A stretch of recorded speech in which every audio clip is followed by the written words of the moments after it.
2 উইকেটে স্কোরবোর্ডে নিয়ে লাঞ্চের বিরতিতে গেছে পাকিস্তান। সেটা কি কিছুটা চাপ তৈরি করেছে বাংলাদেশের বোলারদের ওপর, নাকি এখনও রিল্যাক্স মুডেই থাকতে পারে বাংলাদেশের বোলাররা?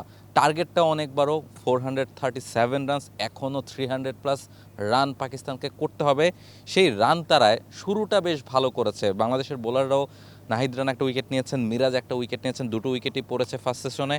তারপরও 101টা রান খুব দ্রুত পাকিস্তানের ব্যাটাররা অ্যাড করেছেন স্কোরবোর্ডে, এবং উইকেটটা দেখে মনে হচ্ছে এখন পর্যন্ত বেশ ভালো অবস্থায় আছে। এবং সবচেয়ে ভালো যে ব্যাপারটা আজকের দিনের, সেটা হচ্ছে আজকে প্রপারলি রোদ আমরা এই প্রথম দেখতে পাচ্ছি। গত 3 দিনই আমরা দেখেছি যে সকাল থেকেই ফ্লাডলাইট জ্বালিয়ে খেলা হয়েছে, তবে আজকে কিন্তু যথেষ্ট পরিমাণ রোদ আছে। যদিও ফোরকাস্টে বলা হয়েছিল আজকেই বৃষ্টির সম্ভাবনা সবচেয়ে বেশি। সব মিলিয়ে ম্যাচের অবস্থাটাকে খানিকটা ঘোলাটে মনে হচ্ছে। ইউরোপিয়ান প্রযুক্তিতে তৈরি এলিগেন্ট ডিজাইন ও অত্যাধুনিক ফিচার সমৃদ্ধ ওয়ালটন লিফট নিশ্চিত করে সর্বোচ্চ নিরাপত্তা। অ্যাট ফার্স্ট আপনি রোদের কথা বলছিলেন এবং শুরুতেই বলছিলেন যে বাংলাদেশকে একটু চিন্তিত হবে কিনা।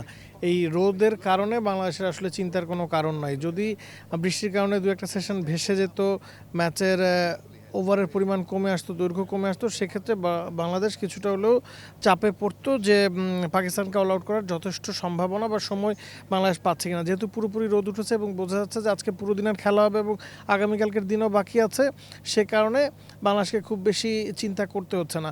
এখন আপনাকে মনে রাখতে হবে 101 রান পাকিস্তান তুলেছে 24 ওভারে এবং তাদের রান রেটটা 4-এর ওপরে। গতকালকে আমরা শুনেছি সালমান আলী আগা বলেছেন যে 437 রান এই উইকেটে চেস করা সম্ভব। আজকে খেলা শুরুর আগে ব্রডকাস্টারদের সাথে যখন বাবর আজম কথা বলছিলেন, তিনিও বলেছেন যে উইকেটটা যথেষ্ট ভালো। এই উইকেটটাকে আপনি ফোর্থ ইনিংসের উইকেট বা ফোর্থ ডে উইকেট ভাবলে চলবে না।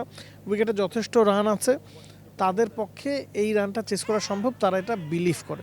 এখন বলার জন্য বলা একটা জিনিস আর করে দেখানো অন্য জিনিস। পাকিস্তানের যে ফর্ম চলছে, তাদের এটা করে দেখানোর সম্ভাবনা আসলে খুব কম। তবে স্টার্টটা তাদের ভালো হয়েছে। দুজন অনভিজ্ঞ ব্যাটসম্যান আউট হয়েছেন, 2 ওপেনার। তাদের মূল শক্তির জায়গায় তাদের মিডল অর্ডার বাবর আজম, শান মাসুদ, রিজওয়ান, সালমান আলী আগা, তারা সবাই এখনও আছেন। বাবর আজম 31 ইনিংস ধরে 100 করছেন না, তার একটা 100 ডিউ হয়ে আছে, তারপর কাজটা অনেক কঠিন। অ্যাবসলিউটলি, বাবর আজম যদি সেই কাজটা করতে পারেন, তারপরও আসলে অন্য ব্যাটারদের কাছ থেকেও যথাযথ সঙ্গটা তার প্রয়োজন হবে, কারণ এখনও 300+ রান পাকিস্তানকে করতে হবে ম্যাচ জিততে হলে। এবং আরেকটা ব্যাপার, ফার্স্ট সেশনে বাংলাদেশের বোলিং দেখে যেটা মনে হচ্ছে যে বাংলাদেশের বোলাররাও অনেক কিছু করার চেষ্টা করেছেন। যেহেতু তাদের ব্যাটাররা তাদের স্কোরবোর্ডে যথেষ্ট রান দিয়েছেন, তারা জানেন যে তারা চাইলে অনেক কিছু ট্রাই করে দেখতে পারেন, এবং সে কারণে তাসকিনকে দেখছিলাম অনেকগুলো বল অফসাইডের বাইরে ড্রাইভ খেলার জন্য ইনভাইট করছিলেন ব্যাটারদের। অনেকগুলো ড্রাইভ হয়েছে, 4 হয়েছে, সেখান থেকেও কিছু রান এসেছে। সো এখনও আমার কাছে মনে হয় যে বাংলাদেশের জন্য যথেষ্ট পরিমাণ সময়, আপনি যেটা বলছিলেন যে বৃষ্টি যেহেতু হচ্ছে না, সো যথেষ্ট সময় রয়েছে এবং যথেষ্ট রান তাদের পুঁজি হিসেবে রয়েছে। রাহুল, এখানে একটা জিনিস আপনাকে ভাবতে হবে যে 101 রান 2 উইকেট, সেকেন্ড সেশনটা সিলেটে ব্যাটিংয়ের জন্য সবসময় ভালো। এই সেশনে যদি তারা উইকেট না হারায়, 200-তে পৌঁছে যায় 1 উইকেটে, বা একটা উইকেট হারায় 200-তে পৌঁছে যায় 2 উইকেটে, তখন ম্যাচটা ইন্টারেস্টিং হবে। এই সেশনটা খুব গুরুত্বপূর্ণ। এই সেশনে বাংলাদেশ চাইবে অন্তত 2 থেকে 3টা উইকেট নিতে, সেক্ষেত্রে দখলটা বাংলাদেশের হাতে থাকবে এবং পাকিস্তান অনেকখানি ম্যাচে পিছিয়ে আছে।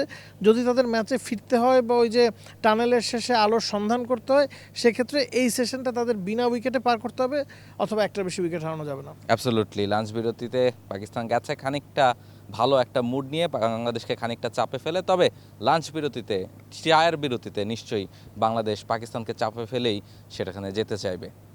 For more updates, subscribe to our YouTube channel and click on the bell icon. Follow us on Facebook and Instagram. Download T-Sports app to enjoy exciting games and highlights. Visit tsports.com.